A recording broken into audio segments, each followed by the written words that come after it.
Hello everyone, motivational movies में आपका स्वागत है। आज हम आपके लिए 2009 में रिलीज हुई मूवी द ब्लाइंड साइड को एक्सप्लेन करने वाले हैं, जिसे IMDb पर 7.6 आउट ऑफ 10 की रेटिंग मिली है। ये कहानी एक सच्ची घटना पर आधारित है। ये कहानी 17 साल के माइकल की है, जो फॉस्टर केयर में बहुत सारी फैमिलीज के साथ रह चुका है, लेकिन हर वक्त वो फॉस्टर फैमिली के साथ रहने के बाद वापस भाग जाता है। माइकल अपनी मदर के साथ रहना चाहता है, बट उसकी मदर ड्रग एडिक्ट है, इसलिए वो माइकल को अपने साथ रहने नहीं देती। माइकल रात को अपने एक फ्रेंड के घर में सोता है। एक दिन उसके फ्रेंड का बाप माइकल को एक क्रिश्चियन स्कूल में ले जाता है और वहाँ की फुटबॉल टीम के कोच से बात करता है। वो उसे माइकल को एडमिशन दिलाने के लिए कहता है। माइकल के शरीर का साइज बड़ा है और नेचुरली उसे स्पोर्ट्स पसंद है, इसलिए वो कोच उसे स्कूल में एडमिशन दिलाता है। अगर एजुकेशन की बात की जाए तो माइकल स्टडीज में बहुत कमजोर होता है। एक दिन इस क्रिश्चियन स्कूल में वॉलीबॉल का मैच होता है। इस मैच को देखने के लिए एनी नाम की एक औरत आई थी। एनी की बेटी कॉलिंस इसी स्कूल में पढ़ती है और आज उसकी बेटी का मैच होता है। मैच खत्म होने के बाद एनी की नजर माइकल पर पड़ती है। माइकल लोगों का फेंका हुआ खाना उठाकर खा रहा था। एनी का एक छोटा बेटा है जिसका नाम शॉन जूनियर है। शॉन जूनियर स्कूल में माइकल के पास जाता है और इन दोनों के बीच दोस्ती हो जाती है। एक दिन स्कूल का स्टाफ माइकल को बताता है कि उसके फादर की डेथ हो चुकी है। इससे माइकल बहुत ही ज्यादा उदास हो जाता है। एक रात एनी और उसकी फैमिली घर जा रहे थे, तभी रास्ते पर उन्हें माइकल दिखता है। बाहर बहुत सर्दी थी और माइकल बिना प्रॉपर कपड़ों के सर्दी में सड़क पर चल रहा था। एनी को माइकल पर तरस आता है और वो माइकल को अपने घर ले जाती है।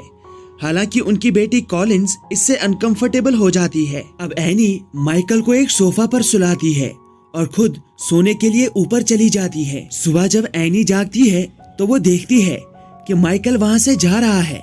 वो जल्दी से माइकल के पास जाती है और रात में उसे डिनर उन्हीं के साथ करने के लिए कहती है। माइकल भी इसके लिए तैयार हो जाता है। अगले दिन एनी माइकल को उसकी असली माँ के घर पे ले जाती है, लेकिन उसकी मदर वहाँ से जा चुकी थी। हम सब समझ सकते हैं कि माइकल किन हालात से गुजर रहा था और एनी किन हालात में माइकल को सहारा दे रही थी। इसके बाद एनी माइकल को शॉपिंग करने के लिए ले जाती है, जहाँ पर वो उसके लिए नए कपड़े खरीदती है। अब माइकल धीरे धीरे एनी की फैमिली के साथ एडजस्ट होने लगता है। एक दिन एनी अपने फ्रेंड्स से मिलने जाती है, जहाँ उसकी फ्रेंड्स उससे कहती हैं कि माइकल का उसके घर में रहना ठीक नहीं है, क्योंकि उसके घर में एक जवान बेटी है। लेकिन एनी ये बातें सुनकर अपनी फ्रेंड्स को फटकार लगाती है। घर आने के बाद एन अपनी बेटी कॉलिन से पूछती है कि क्या वो माइकल के यहाँ रहने से खुश है। जवाब में कॉलिन्स कहती है कि वो अब माइकल को ऐसे ही रोड पर नहीं फेंक सकते।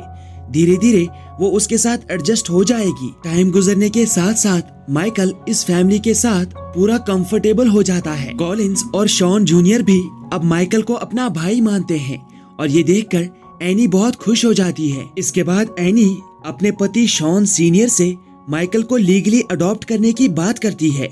शॉन भी इसके लिए रेडी हो जाता है, लेकिन इस प्रोसेस के दौरान एनी को पता चलता है कि माइकल जब अपनी ड्रग एडिक्ट माँ से अलग हुआ था तब वो सिर्फ 7 साल का था।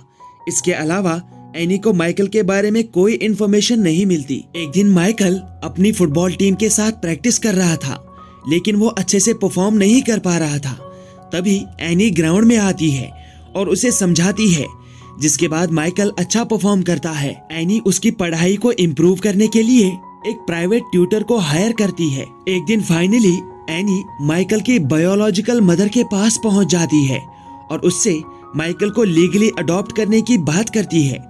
माइकल की मदर पहले इसके लिए तैयार नहीं थी, बट एट लास्ट वो मान जाती है। इसके बाद एनी माइकल को लीगली अडॉप्ट करने का प्रोसेस स्टार्ट कर देती है। वो माइकल का ड्राइविंग लाइसेंस बनाकर उसे एक ट्रक गिफ्ट करते हैं, क्योंकि माइकल को ट्रक्स बहुत पसंद होती है। लेकिन अपनी पहली ही राइड में जब माइकल के साथ शॉन जूनियर होता है तब उसकी ट्रक का एक्सीडेंट हो जाता है। हालांकि खुशकिस्मती से इस एक्सीडेंट में उन दोनों की जान बच जाती है और उन्हें ज्यादा चोट भी नहीं लगती, लेकिन माइकल को इस बात का बहुत दुख रहता है। तभी एनी उसके पास आती है और उसे समझाती है कि ये एक हादसा है और हादसा किसी के साथ भी हो सकता है। तुमने ये जानबूझकर नहीं किया है। अब कुछ टाइम गुजरने के बाद एक दिन माइकल का मैच होता है। शुरुआत में वो अच्छे से परफॉर्म नहीं कर रहा था, बट फिर उसे एनी की कही हुई बात याद आती है कि उनकी फैमिली की रेपुटेशन अब माइकल के हाथ में है। इसके बाद माइकल बहुत अच्छा परफॉर्म करता है और उसकी टीम मैच जीत जाती है। अब इस मैच के बाद माइकल हर तरफ बहुत फेमस हो जाता है। सभी उसके खेल की तारीफ करते हैं। स्पोर्ट्स कोटा में उसे बहुत सारी यूनिवर्सिटीज से ऑफर्स आने लगते हैं।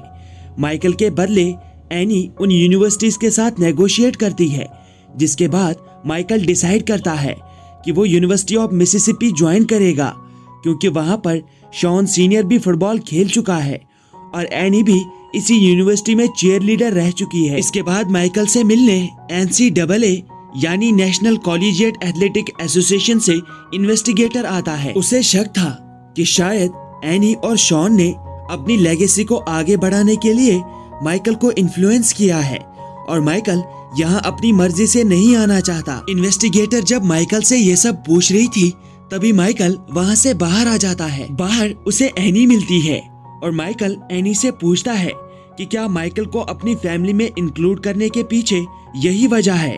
एनी इससे इनकार करती है, लेकिन माइकल वहाँ से चला जाता है। इसके बाद माइकल अपनी मदर से मिलने अपने गांव में आता है, लेकिन वहाँ उसे अपने ही गांव का एक गैंग लीडर मिलता है। वो एनी और कॉलिंस के बारे में गंदी बातें करता है। वो उनके साथ संभोग करना चाहता था। इस बात से माइकल को गुस्सा आता है और वो उस गैंग लीडर की धुलाई करता है। वहीं दूसरी तरफ एनी माइकल को ढूंढ रही थी। उसे माइकल एक जगह पर अकेला बैठा मिल जाता है। वो माइकल के पास जाकर उससे पूछती है कि क्या वो अपनी मर्जी से किसी यूनिवर्सिटी को ज्वाइन करना चाहता है। यहाँ पर माइकल यूनिवर्सिटी ऑफ मिसिसिपी का नाम लेता है और कहता है कि वहाँ पर मेरी फैमिली पढ़ चुकी है। इसके बाद हम माइकल को यूनिवर्सिटी में देखते हैं। वो अपनी फैमिली को बाय कहता है, लेकिन वहाँ से जाने से पहले एनी माइकल से कुछ कहती है जो आपके लिए सुनना बहुत जरूरी है। You get a girl pregnant out of wedlock, I will crawl in the car, drive up here to Oxford, and I will cut off your penis. Movie के लास्ट में हम देखते हैं कि माइकल अब बड़ा हो चुका है और एक बहुत ही मशहूर फुटबॉलर बन चुका है। माइकल इसके बाद नेशनल फुटबॉल लीग में भी पार्टिसिपेट करता है। हमें असली माइकल और उसे अडॉप्ट करने वाली फैमिली की कुछ पिक्चर्स भी दिखाई जाती है और इसी के साथ ये मूवी यहाँ पर